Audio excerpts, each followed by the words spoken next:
வணக்கம் தமிழ் வியூவர்ஸ். சின்னவங்க பெரியவங்க எந்தவித வயசு வித்தியாசமும் இல்லாம நம்ம எல்லாருக்கும் ஏற்படக்கூடிய ஒரு தொல்லை என்ன பாத்தீங்கன்னா இந்த சளி இருமல் தொல்லை தான்.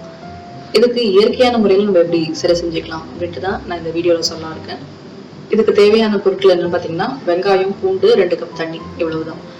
இந்த வெங்காயமும் சரி பூண்டும் சரி நம்ம கலாச்சாரத்துல மட்டும் இல்ல மற்ற கலாச்சாரங்களையும் இந்த மருந்தா பயன்படுத்திட்டு தான் இருக்காங்க. இது எல்லாருக்குமே தெரிஞ்ச ஒரு விஷயம் தான்.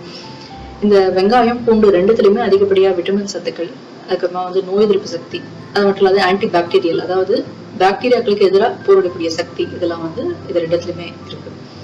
இது ரெண்டும் சேர்த்து நம்ம ஜூஸா பருகும்போது அதிகப்படியான உடல் நன்மைகளை நமக்கு செய்யுது. இதனால எந்தவித பக்க விளைவுகளும் நமக்கு ஏற்பட போகுது.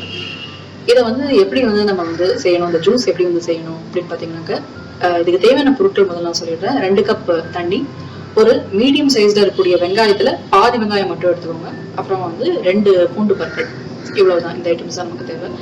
இந்த ஜூஸ் எப்படி செய்யணும் அப்படின்னு பாத்தீங்கன்னா, இந்த 2 கப் தண்ணியை நல்லா கொதிக்க விடுங்க. நல்லா கொதிச்சதுக்கு அப்புறமா இந்த வெங்காயத்தையும் பூண்டையும் நல்லா பொடி பொடியா நறுக்கிக்கோங்க. இந்த நறுக்கிய 2 பொருட்களையும் இந்த கொதிச்ச தண்ணியில போடுங்க. அடுப்பை சிம்ல வச்சு ஒரு 5 நிமிஷம் நல்லா இந்த வெங்காயமும் பூண்டும் நல்லா வேகணும். நல்லா வெந்ததுக்கு அப்புறமா அந்த அடுப்பை ஆஃப் பண்ணிட்டு நல்லா ஆற வச்சிருங்க. ஆறுனதுக்கு அப்புறமா நீங்க இதை பருகணும்.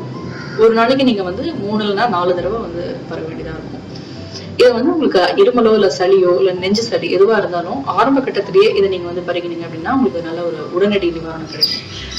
அப்படி உங்களுக்கு இந்த இருமல் சளி இதெல்லாம் கொஞ்சம் ரொம்ப வீரியமா இருக்கு அப்படின்னும் போது 3-4 தடவை பத்தாது, மேற்கொண்டு நீங்க ஒரு 7-8 தடவை கூட நீங்க இதை பருகலாம்.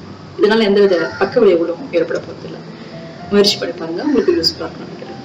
எங்களுடைய நிகழ்ச்சிகள் உங்களுக்கு பிடித்திருந்தால் உடனுக்குடன் கண்டு மகிழ எமது சேனலை சப்ஸ்கிரைப் செய்து அருகே வரக்கூடிய பெல் பட்டனை அழுத்தவும். எங்களுடைய நிகழ்ச்சிகள் உங்களுக்கு மிகவும் பிடித்திருந்தால் உங்களுடைய நண்பர்களுக்கும் ஷேர் செய்யவும். நன்றி, வணக்கம்.